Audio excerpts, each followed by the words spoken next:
Welcome, everyone. I'm Dr. Owen Anderson, and I'm joined today with Dr. Doug Groothuis, who's professor of apologetics. He's well known. If you look up apologetics textbooks, you'll see he's written the textbook on apologetics, and you probably already know about his many different books. So it's exciting to have him join us today to think about the nature of apologetics. But he and I have especially been discussing some of the more cultural challenges that are coming up to apologetics. So I want to get into that. First, I just want to ask you, though, tell us a little bit about how you first got into apologetics. Yes. Well, thanks for having me on the show. I became a Christian in 1976. And shortly after that, I read a book by Francis Schaeffer called The God Who Was There. And that really opened up my mind and my heart and my eyes to the need to defend the faith as true, rational, and pertinent to the whole of life. And Schaeffer really gave me confidence to go into the world of ideas, philosophy, theology, even painting, poetry, film, all these things. He was such a Yeah. broad-based thinker. So that began a great journey that ended up with me getting a PhD in philosophy in 1993. And along the way, I've written 19 books. The book you referred to is called Christian Apologetics, which is now out in a second edition with InterVarsity Press. It has 8 new chapters from the first edition, and I've taught apologetics every year. I've been here at Denver Seminary, started in 93, and not just teaching it, but practicing it is what I want to do. I want to communicate the objective truth and the compelling rationality and evidence for the Christian faith as broadly as I can to the church, outside of the church. So I'm always looking for new areas to try to insinuate the truth into culture in a godly way. Yeah, well, that's a great idea. The idea of practicing apologetics. I kind of do say Yeah. the same thing about philosophy in my philosophy classes. We're not here just to do the history of philosophy. We're here to do Mm, philosophy. right. So you can imagine that apologetics becomes sometimes just the history of apologetics rather than Hmm. actually doing it. Now, my first book coming out of graduate school was about Abraham Kuyper and Benjamin Warfield because they had a big debate about Mm-hmm. whether or not apologetics is useful or not. Right. And so Abraham Kuyper said, well, it's kind of useful for the Christian. Hmm. But Warfield said, no, it's useful also in evangelism. And I think you and I probably fall on that side of Yeah, the we do. As debate. much as we both love Kuyper in many ways, particularly his theology of culture and his Mm-hmm. life of involvement in Yeah. Dutch culture is just remarkable. But I definitely side more on the Warfield perspective. My approach is a cumulative case Mm-hmm. approach to defending the faith. So I get a lot of insights from people that emphasize presuppositions like Kuyper, Van Til, Carl Yeah. Henry, Gordon Clark, and so on. But I say that those presuppositions make up a hypothesis that we can verify through history, science, human experience, and that the Christian worldview, that hypothesis of existence, better explains the most important things than the rivals like naturalism, pantheism, polytheism, and so on. Yeah, and that's very similar to Schaeffer, who's Right, also been really important for me. I really love right. Francis Schaeffer as well. So yeah, that's those are important things. So I think that that kind of brings us to this question. When you say that you are practicing apologetics, what do you see going on in culture right now? We could talk about maybe secular culture Mhm. and then Christian culture. And I want to ask real quick, your PhD is from a secular university. Yes, all my degrees are from secular schools, and they're all in philosophy. Yeah, Yeah. University of Oregon, Yeah. That's something. 1993. In fact, just to be a historical old man, I have a photo of me getting There it my is. PhD. Excellent. It's just to remind me. I Yep. look at it, all those nightmares that I never finished my PhD are false Or because here false. I am There it is. receiving it. Yeah, you walk up to the picture. Well, Yeah, that's one thing you and I have in common. I'm in the same boat, PhD yeah. from secular university, and I know there's a lot of benefits to a faith-based university. You teach at one. Mhm, I teach part-time at Phoenix Seminary, philosophical mhm. theology. So that's great. But I think there's also something to being in the secular world that Right. alerted you and I to the significance of the challenges. Hmm. So talk to us a little bit about Yeah. that. Tell us, what do you see? There's a kind of there's a word, cultural Marxism or woke culture. All of these are trying to describe something. What is it? Right. Well, I wrote this book called Fire in the Streets. It came out about a year ago, and it's about critical race theory. It's more popularly known as wokeism, or really just hardcore leftism. Mhm. It's so far left, it makes Alan Dershowitz look like a conservative. Isn't that weird? So, Yeah. yeah, he's an old classical liberal. So, Alan Dershowitz believes in things like objective truth, the importance of rationality, that we should ascertain what the law states and live within it. Critical race theory abandons all of those things. So, my larger calling in life is to be, it's true of every Christian, to be a Christian witness. And I'm for better or for worse, a Christian intellectual. So I have a lot of time to study and write and teach, preach, debate, mentor. So I look at those things in society that are challenging a Christian viewpoint. So I've got a big book defending overtly Christianity, arguments for God's existence, reliability of the Bible, deity and resurrection of Jesus, those kind of things.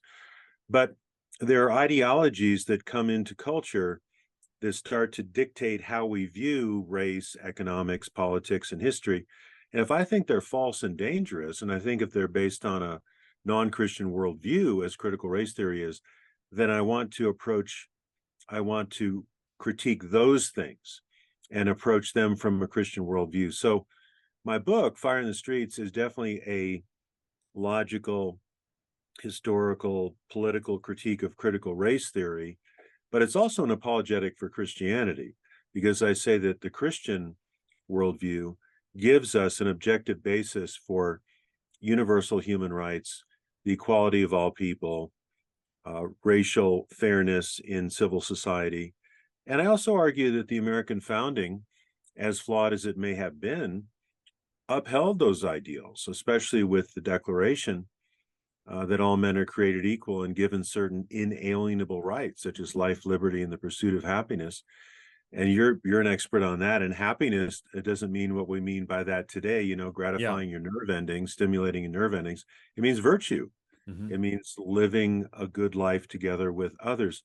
So critical race theory is a type of neo-Marxism or cultural Marxism. It's based on the idea that history is a series of struggles between the powerful and the less powerful, or the Hmm. oppressors and the oppressed. So we get that, of course, from Marx and Engels. It's distilled in the Communist Manifesto, and I spend some time on that and other writings in my book. But critical race theory is a development of this idea. It's still atheistic. It's based on the idea of the powerful struggling against, or oppressing, the powerless, and the struggle of the powerless to overcome the powerful. But what it adds into Marxism very overtly is considerations of race and sexual identity. So Yeah. people like Herbert Marcuse, who was the main philosopher of the New Left in the 60s and the 70s, said the old Marxism is lacking. So there's something that developed called critical theory. People like Marcuse and Eric Fromm and Horkheimer and others, they said, we need to revise Marxism a bit. We're not going to give up the atheism. We're not going to say he was falsified because his predictions Yeah. about revolution didn't come true. Heaven forbid that he be tested by his predictions. We'll keep the Marxism, but we'll add to it this cultural dimension. People don't know how oppressed they are. So we have to realize that this is not just a matter of who has the most money or owns the most property or controls the means of production, a very big idea in Marxism. We have to talk about cultural production, how culture enslaves people, how traditional Judeo-Christian ideas supposedly enslave people, and how there's this dynamic of the oppressor and the oppressed, and the oppressors are basically white male Christians Hmm. uh, who have property and money. And so if there's any disparity in social achievement Yeah. among the races, that disparity is assumed to be caused by racism of whites against people of color. Yeah. It's just assumed without any real evidential basis. Now, that certainly is a big factor if you go back 60 years in American culture, 100 Mhm. years in American culture. But we have really come quite a ways with the Civil War and the Civil Rights movement and various other social and legal reforms. But critical race theory people, and I'll add another name, very important, people like Derek Bell, say the civil rights movement really was a failure, and that whites only concede rights to blacks when it's in their own interest. He calls this the interest convergence theory, I believe. And it's so jaded, it's basically assuming that white people don't care about justice for people of color, and they'll only concede anything when it benefits them ultimately. So I spent a fair amount of time dealing with Derek Bell. Derek Bell was an influence on Barack Obama. And Bell was a very radical thinker in the bad sense of radical. He believed that American society was intrinsically unjust. And this is a key idea of critical race theory. It's not that American society and politics can be reformed according to its best principles, which is my view, and I think your view. And it was the view of Martin Luther King, for example, not the name drop. But it's intrinsically racist. You know, the 1619 Project, America's based on slavery. And so the effects of slavery are still with us. The effects of Jim Crow are still with us. How do we know that? Well, we have disparities of achievement. So that's the immediate proof. Explanation. Yeah, that's the only proof they have.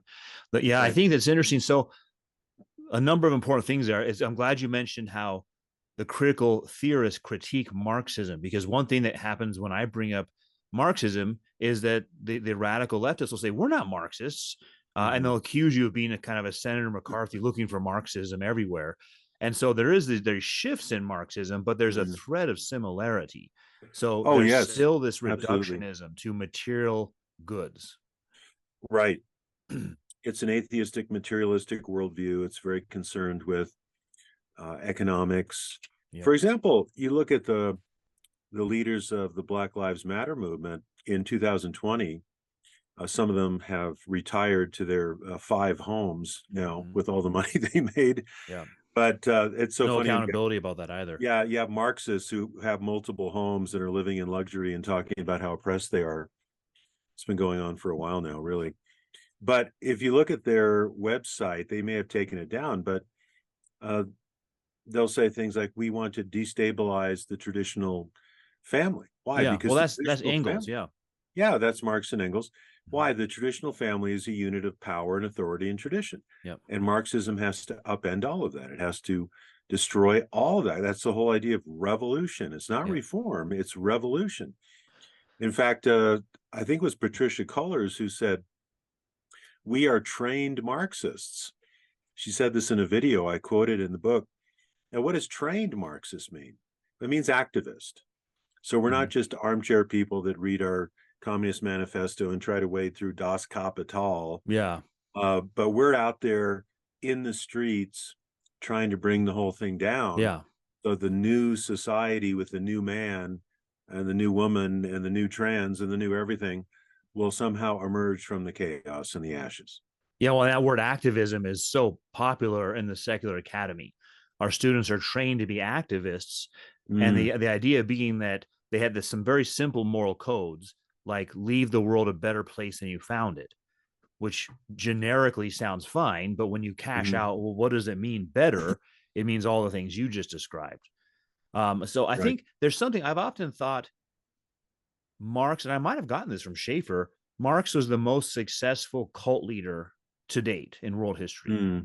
He borrowed a lot of values that are really Christian values. I know he looked up to Methodist revivals where the Methodists were helping the workers.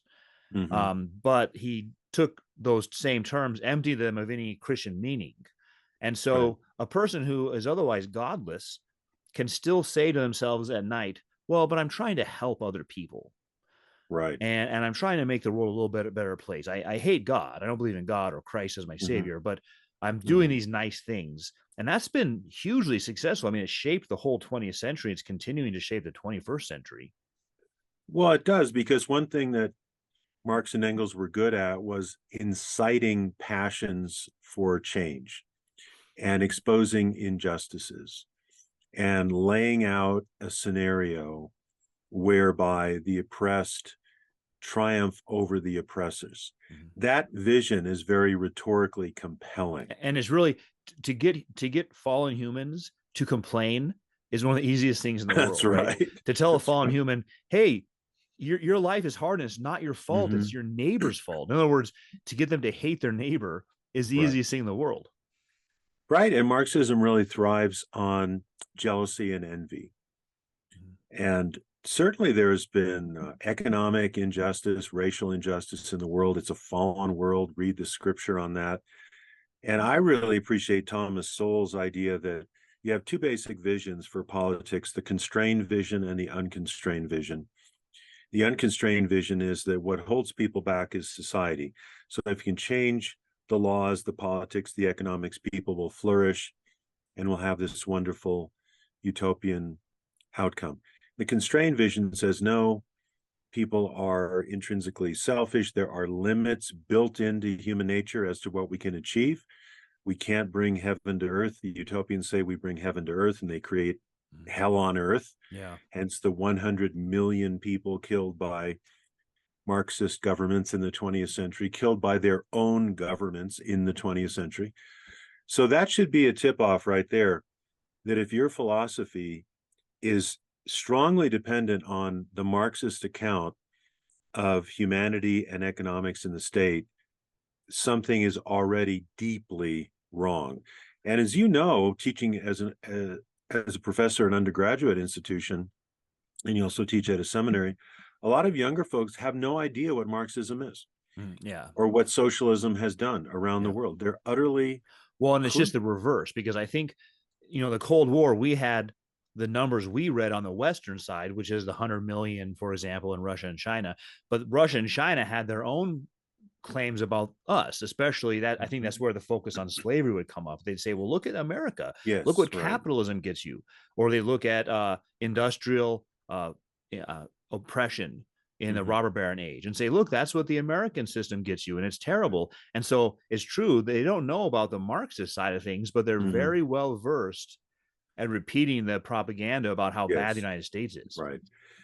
Right. And if you have the constrained vision of humanity and politics and history, you want to make comparative judgments.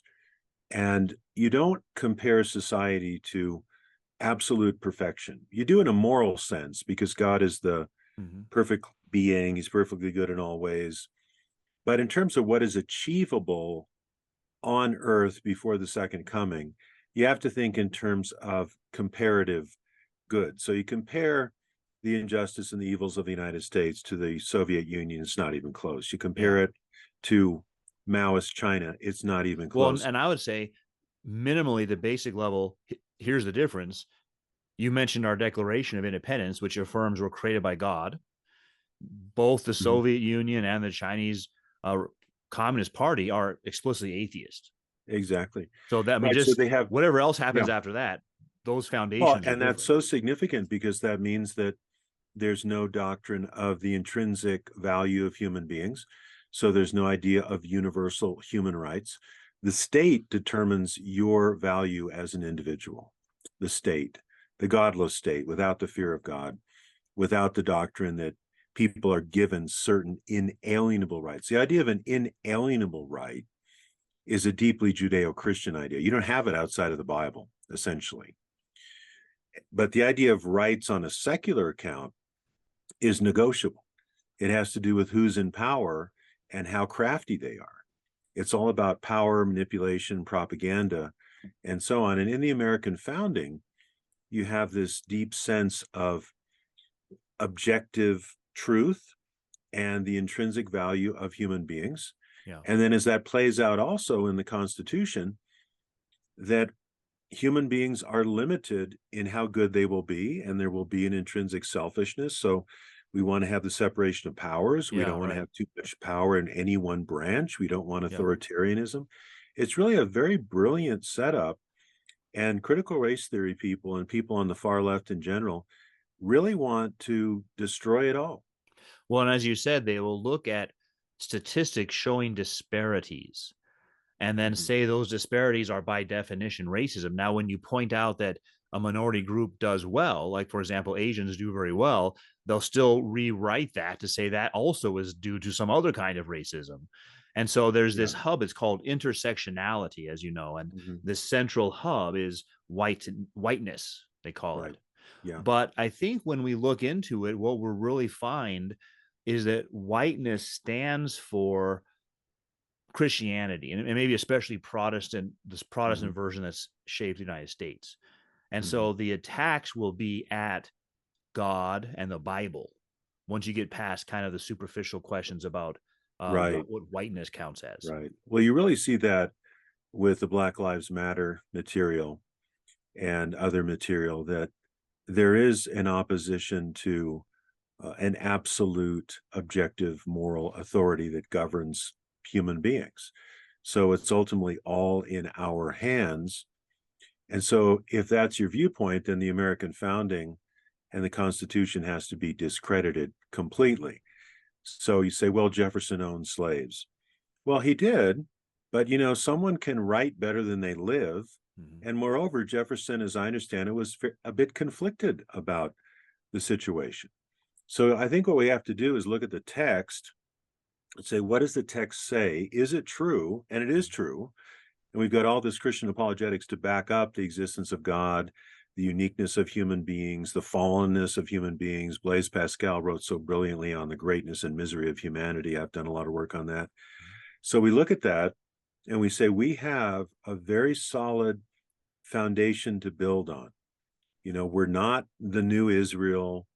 We're not God's new chosen nation, but we are a uniquely favored nation by God.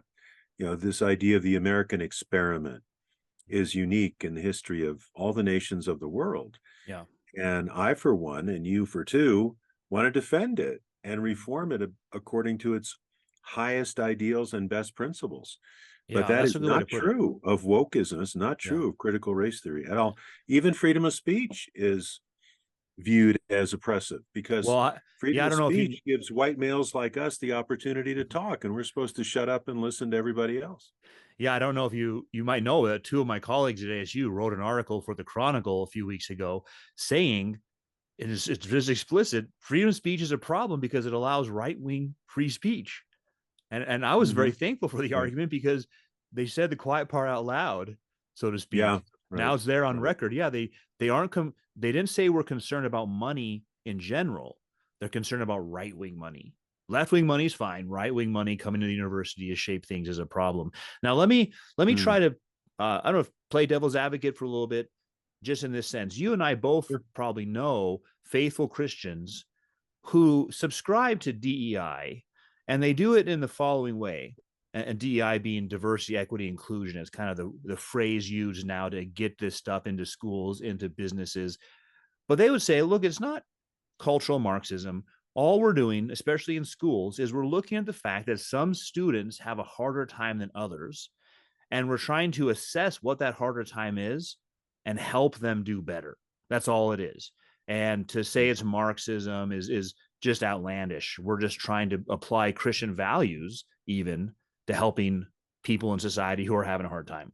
What would Right. you say to that? Well, I'd say that's a worthy goal, but that's not diversity, equity, inclusion. That's not wokeness. That's not critical race theory. So if you believe that all people are created equal and have intrinsic human rights, then you should want people to succeed in a open playing field, a fair playing field. But see, that view that I just articulated is called the meritocracy view. Yeah. Give people equal opportunities to achieve what they can achieve. Try to make things as fair as possible. But see, critical race theory says it's not fair. The whole system is completely Yeah. tainted. So the only way to help people of color who are marginalized is to artificially advance them, Mm-hmm. not on the basis of merit, but on the basis of things they were born with, their skin color or their gender. And now with gender ideology, your identified gender, you could be a Yeah. male What and it claim is. to be a woman claim to be a man, Well, and I and so actually on. had the opportunity to have dinner with Shelby Steele a few months ago. Oh, great. And he said a couple of things he said really stood out to me. One thing he said was he wishes white liberals would leave his community alone. He says, in the last 60 years, you've done more harm to us than is imaginable. But then he also, because he would also want people to do better, and he would recognize that there are some unique challenges Mm-hmm. that his community faces. But what he Right. said about those, he says that a number of them aren't identified. So, for example, the problem of lack of fatherhood. Mm-hmm. And he said, for some reason, the liberal sociologists will only look at certain kinds of problems. They won't look at all the possible problems that contribute to the issue. So, I mean, Shelby Right. Still is well known for writing about those things, and Mm-hmm. it's great that he can say that, because when it's suggested in other settings, you'll be kind of laughed at, like, no, the only problem is whiteness. That's the only issue. Yeah. Yeah, it's a white systemic problem. That's the default for everything. And that is what they call a univariant analysis. Does racism still have a bad effect on some people of color in the US? Yes. But it's not the only or the go-to variable. There are things like the breakdown of family structure. And Daniel Patrick Moynihan back in the 60s wrote a report on this as a liberal Democrat. And he said the main problem to be concerned about with African Americans is the breakdown of the Black family. And I quote this in the book. And people accused him of being racist and being Oh yeah, they reject that just that without. unfair. And Yep. that's been vindicated. In fact, in my book, Fire in the Streets, I quote none other than Barack Obama when he was running for president the first time. And he goes on and on and on about how the essential problem in the Black community for underachievement is the lack of fatherhood, He the did. lack of presence of a father. He used to emphasize those kind of things, and they happen to be true. And if you want to go to a real well-credentialed scholar on this, the man is definitely Thomas Sowell on that. Shelby Steele as well. Yeah, Very, they'll both be yeah. rejected though right away because they have the wrong views. Well, right. And they'll say you're thinking white, even though your Mhm. skin color is black. And then I'd say, well, what does this idea of race even mean then? You're just talking about an ideology. That's Yeah, it. that's what it comes down to, is, and that's why I said I think the basic presuppositions really is God and not God.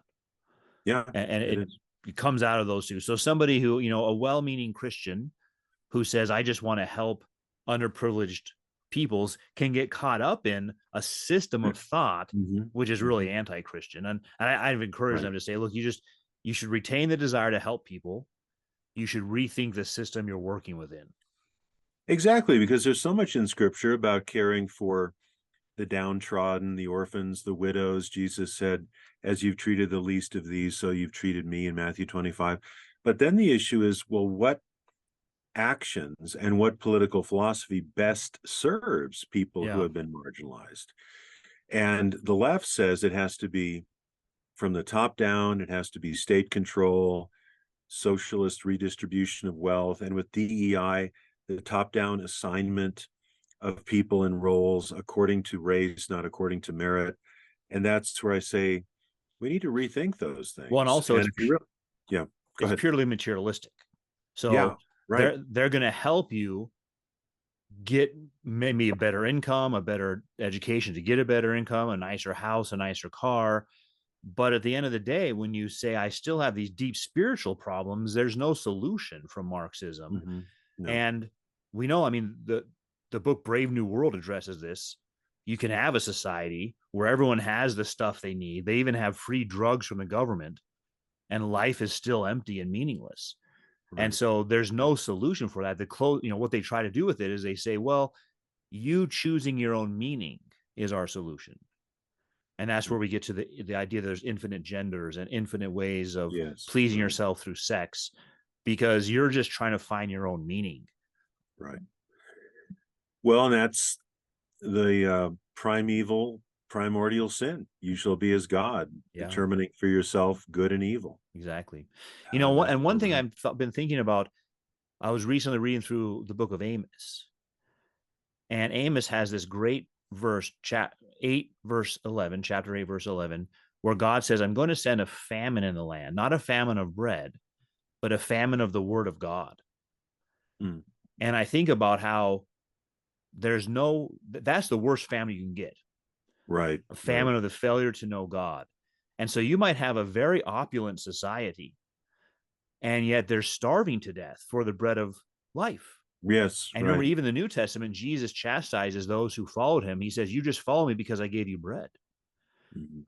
And so the Marxist has nothing more to offer. At best, they can give people that follow Marx bread, but they Mhm. can't give them the words of life. No, not at all. Not at all. And they can't even distribute the bread very well with their Yeah, right. economic system, as Thomas Sowell and others have pointed out so well over all these years. So really, if critical race theory is rooted in Marxism, and Marxism is an intrinsically irrational, false, godless worldview, then you have to say, we already should be worrying about critical race theory and wokeism. But then people say, oh, it has nothing to do with Marxism. Not true. And I document that in my book. It has a lot to do with Marxism. It's a new form of Marxism. It adds some dimensions of oppression that Marx and Engels didn't emphasize quite as much, but it's still godless. It's still based on this a kind of a Manichaean dichotomy, the oppressors and the oppressed. And I'd say, well, that's just too simplistic.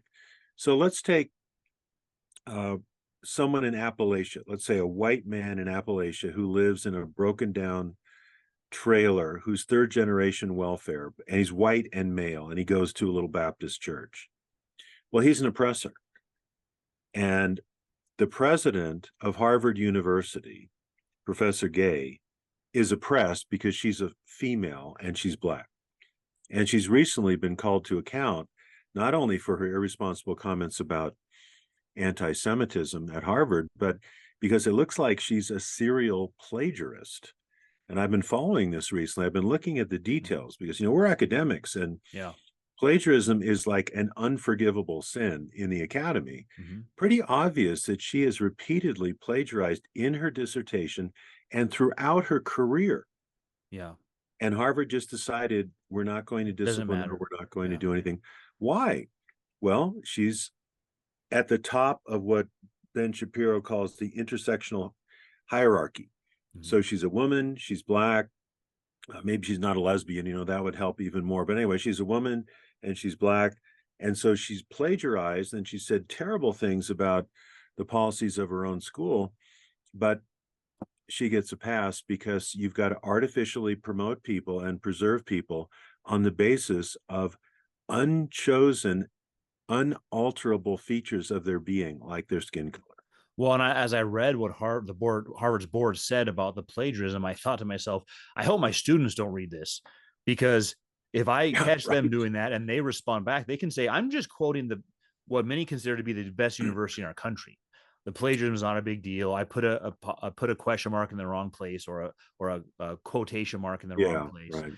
right. So yeah, that's a big deal, and I think that it shows something. I saw out today in the Chronicle of Higher Education an article about the three university presidents testifying before Congress.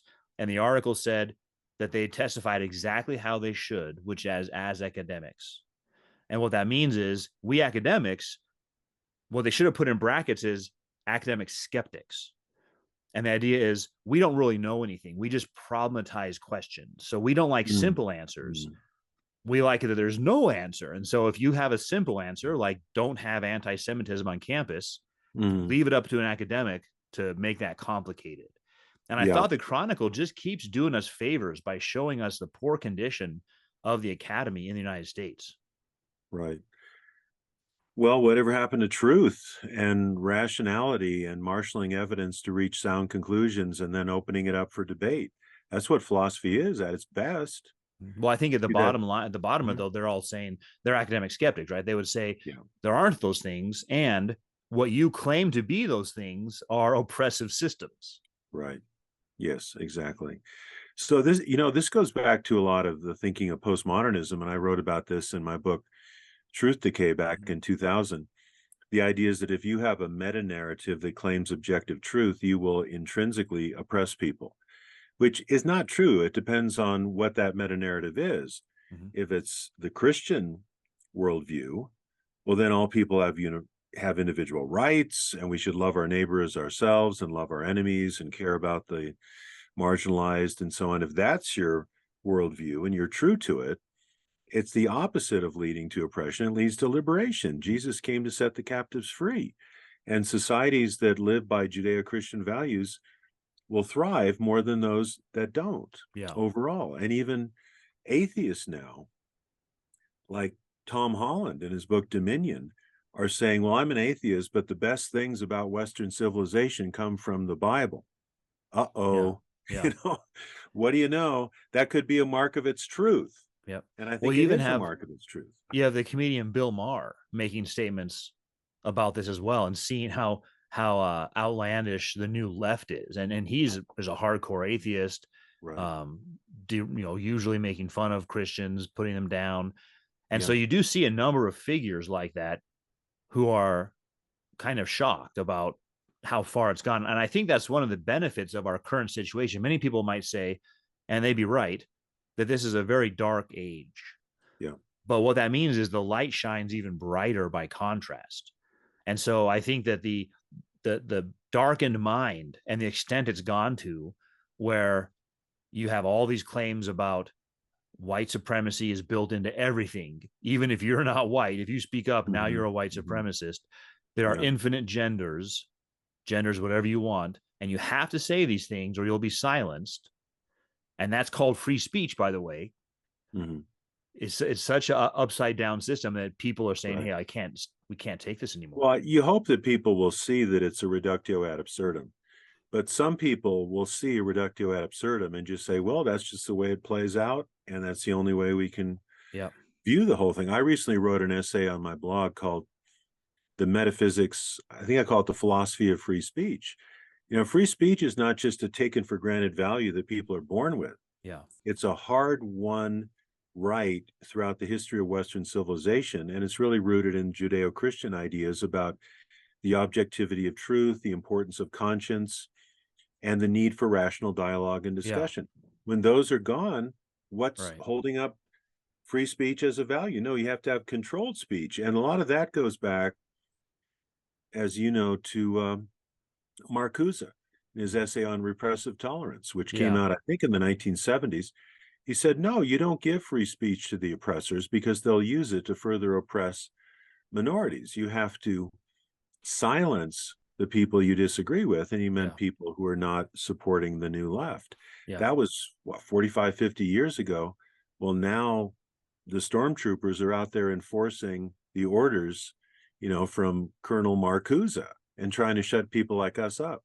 Well, and there's enough of a cultural background about free speech that university presidents generally, and maybe this is changing after these three testified, but generally they have to say things like all views are welcome on our campus, and that includes conservatives and Christians. But there is a movement among professors to say, well, free speech doesn't include hate speech. Right. And Christianity is hate speech. And that happened last spring at ASU when a majority of our honors professors tried to keep Dennis Prager from speaking at the honors college because he's a hateful bigot. Well, what did they give as an example? Well, that he's opposed to homosexual marriage. So just by getting up and giving an argument that God is the one who instituted marriage and it's between a man and a woman, that counts as hate speech and you can be silent. So they can both say, on the one hand, oh, I love free speech, and Christians can't speak. And they think they're still upholding free speech. Right. Yeah, you redefine the terms. That's a key issue. Just putting a term out there like freedom of religion, freedom of speech, and then completely redefining it and applying it in a repressive way, in a censorious way, is not really free speech at all. But at least, you know, you have the appearance of something wonderful and deeply American and fair and honest and all the rest of it. Well, when you hinder people from even coming to campus, you know, the traditional idea would be, let's allow a lot of people to come to campus, people on the left, people on the right, people in the middle, atheists, theists, Muslims, Buddhists, and let's let them talk and let them engage questions or maybe have debates. That's just gone for most universities now. It is. And because that's what I would have said is if Dennis Prager, who's a religious Jew, is so offensive, then don't sequester your students from it. Go with your students and then have class discussion about why you think his arguments are unsound. Yeah, But exactly. it's at an age where you can't even listen to someone you disagree with. Like the listening Right. itself is Well, an that act could of trigger violence. you. That could Yeah. trigger you, and you'd experience trauma and have to go on severe medication and lifelong therapy. So it's like the self, untethered from God, is so brittle and fragile now that if I even hear an idea that I don't like or offends me, it triggers me and traumatizes me. And now it's your fault for doing that to me. We're in Yeah. really bad shape when that happens. And as you Oh said, yeah. I hope more and more people will see that this is a dead end Mhm. for a society to think Yeah, this way. especially because I think you can make a good case that ours is the easiest time for us in the United States in world history. I mean, we have some problems we face, Mhm. but compared to what others faced in previous eras, we've got a lot of easy stuff. I mean, we're doing this on a computer. Right. We're within half a mile of a restaurant or a source of food, all these things. So we've got a pretty easy life, but we have a community in our society that breaks down if you disagree with them. Right. Right. Yeah. The whole idea is that we're so sensitive and so fragile. I wrote a little essay, I think it was published at the National Association of Scholars website called Beware of Sensitivity Epistemology.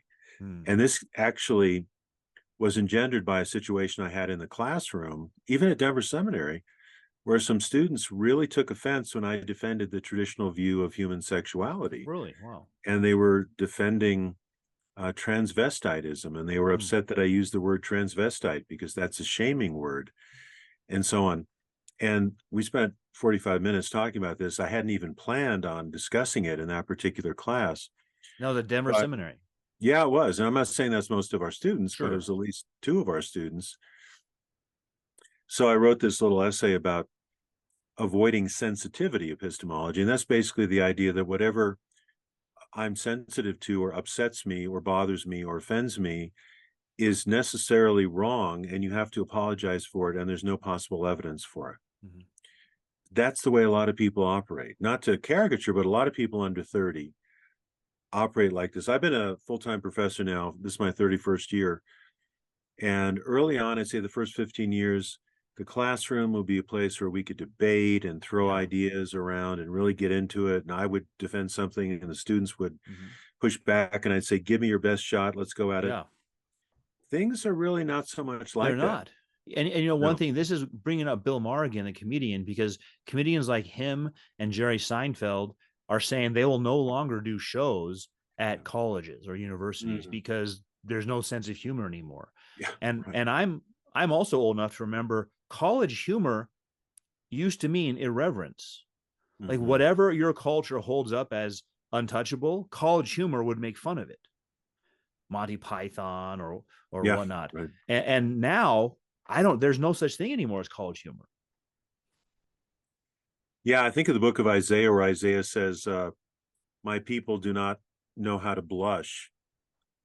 It's like we don't even know how to laugh anymore. We're so triggered and sensitized and offended by everything that how do you do comedy anymore? Yeah. Well, maybe it's almost that Monty Python, of course, is often making fun of the Church of England, Yeah. but now it's switched to where the radicals are the ones in charge, and they don't like being made fun of, Yeah. Right. even though they used to like to make They fun can of who dish are. it out, but they can't take it, as we Yeah, say. Yeah. exactly. Yeah.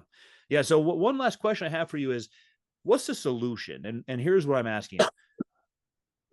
Some professors will say, look, we've departed from classical liberalism. And the solution is we just got to get back to classical liberalism, John Stuart Mill, and let everyone publish whatever they have, and the arguments will sort themselves out. Others will say, this is a proof that we need a religious foundation for universities. Classical liberalism was always a kind of an accommodation and a mistake. And the real solution, if we're going to have a lasting solution, is remember that Harvard, Oxford, these schools were all religiously founded. What do you think? Well, returning to something like classical liberalism would be a definite advantage given how far away we've gone from that. And in my book, I quote John Stuart Mill a few times about the importance of publicly debating ideas and so on. That's, I think, healthy and good. But we do need more than that, because we need a metaphysical grounding for our society. And I talk about that in my book, giving a Christian perspective on human nature and the state and so on. And it's definitely the constrained vision, but it gives dignity to human beings because they're made in the image and likeness of God. And it gives us hope beyond society and culture through Christ, hope for eternal life. And that's not a blind leap of faith in the dark. It's based on very strong evidence and arguments. So we do need a strong theistic basis, I think, for natural law, Yeah. human rights, freedom of speech, freedom of religion. The whole idea of the freedom of conscience comes out of Christianity. It does come out of Yep. the Enlightenment. There's a book written about that recently called Liberty and the Things of God by Right. Robert Wilkin. You might have read that. It came out in 2019. Very important book. A lot of people will try to attribute to the Enlightenment what actually belongs to the Judeo-Christian Yeah. tradition. Right. So we need to reclaim the Judeo-Christian past and appropriate it for our own system today. Yeah, and I think, I mean, that's what we've already talked about, the Declaration of Independence. Our government doesn't just start out of nowhere. It starts with some claims about God Yeah, and humans being created by God. yeah, Um, and one one uniquely so. Uniquely so. You know, I like what Charles Oh yeah. Murray says. He says people will get upset with the idea of American exceptionalism. He says it's just a fact of history. Yeah. No nation ever came about the way the United States did, warts and all. Yeah. But we have a very high standard to live up to and stay true to. Yeah. And that's a big theme in my book. And I've been Yeah. very influenced in my ideas on this by Os Guinness, who has been Yeah. extremely concerned that America is selling its birthright, is Yeah. giving up on its wonderful heritage. He moved here. I mentioned this in the book too. Oz moved to the United States in about 1980 in order to try to revive and renew America, because he sees America as the lead society in the world. And if we go the way of secularism and paganism, then we can't be a beacon to the world anymore. Yeah. And one thing I add to those to like the idea of going back to religious foundation is that I think we live with the benefit of a few centuries of hindsight. And so when we speak about the secular university, for most people that usually means godless university compared to a faith-based university. But I think that we also should recapture the idea of the secular as the study of God's world. And so if Mm-hmm. there's this idea that, well, there's still room for universities that don't have an explicit faith statement, that's an interesting debate. But I wouldn't want to lose general revelation. Right, And the absolutely. secular should study general revelation. And you could Mm-hmm. have universities committed to that. But the truth of the matter is, general revelation reveals God. It's still a And revelation. yeah. Yeah. And so if you've, it doesn't lead to atheism, it doesn't lead to Marxism, it leads to theism. And so Mm-hmm. I'd like to see us have robust secular universities that affirm that truth. Right. Well, I love the old idea of the two books of nature, Mm-hmm. that God gave us a written book, the scriptures, and he gave us the book of nature, creation, and both books are from the same author, and they don't disagree with each other. Yeah. What a wonderful project for a civilization to rightly understand and interpret the two books of Yeah. nature. To do both. Yeah. Yeah. And Yeah. unfortunately, I think we've largely given up that secular project to anti Christian, godless. And so I'd like to see that reclaimed also. Well, absolutely. You know, back to Kuyper, we talked about him earlier. He said we need to have a Christian perspective on every discipline, Yeah. every subject. So you need a Christian view of biology and sociology and all the rest of it, where we take seriously God's world in light of God's word and do the best research and really try to outthink the world for Christ. That Yep. should be our goal. Yeah. Yeah. That's great. So, hey, I want to thank you for this discussion. I think we actually, at the end here, came up to another conversation you and I should have Mm, about resurgence of neo-paganism, because I know yeah, you've done work on that. I've done work on that. right. And I think it's almost impossible to avoid seeing how much neo-paganism is affecting our Oh, it culture. is. Yeah, I would love to do that. I started out my writing career publishing about the New Age movement back in the 80s. My first book was called Unmasking the New Age. Interestingly, that's my best-selling book out of all my 19 Oh, really? books. Wow, good. And despite all my work on the New Age movement, darn it, it's still out there. Yeah. And paganism seems to be the default spirituality of a lot of people today. Yep. So that would be, Yep. it would be sad. We have to still talk about Yep. it, but it would be good to talk about it sometime. Yeah, we'll do that. We'll leave that as a cliffhanger for everyone to come Okay. back, and we'll film that soon. Thanks for joining me. Thank you. Appreciate it.